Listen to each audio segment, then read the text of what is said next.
Super. ఇప్పుడు మనం video 203కి వచ్చాం.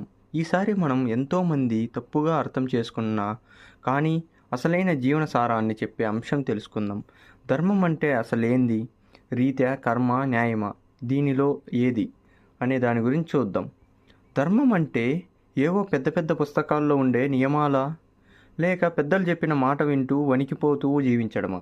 ఇవన్నీ దూరం పెట్టు. నిజం నిజమైన ధర్మం నిన్ను నీవు గుర్తించడానికి, నీవు నీ జీవితాన్ని దిశానిర్దేశం చేసుకునేందుకు ఇచ్చిన అంతర్గత స్వరమైన గలం.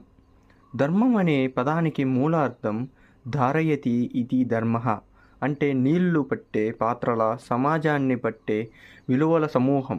ధర్మం అంటే నీ చిత్తశుద్ధి, నీ బాధ్యత, నీ కర్తవ్యం అన్నిటిలో అంతర్గతం శుద్ధితో జీవించడం. వివేకానందుడు చెప్పిన మాట గుర్తుందా? ధర్మం అంటే నీ నిజమైన స్వభావం, యువర్ ట్రూ నేచర్. అంటే నీకు ఏం తగినది, నీ వల్ల సమాజానికి ఏం ఉపయోగపడుతున్నది, అదే నీ ధర్మం.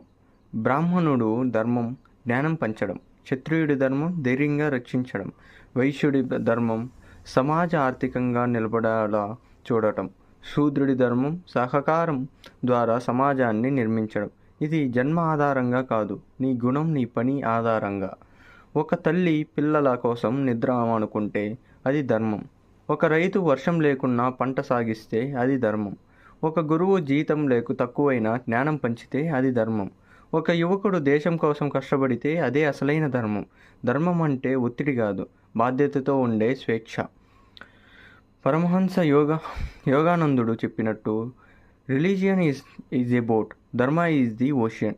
సనాతన ధర్మం అంటే నిన్ను నువ్వుగా తీర్చిదిద్దే మార్గం, ఆత్మను చెరగకుండా ఉంచే జీవన ధోరణి. అదే ధర్మం.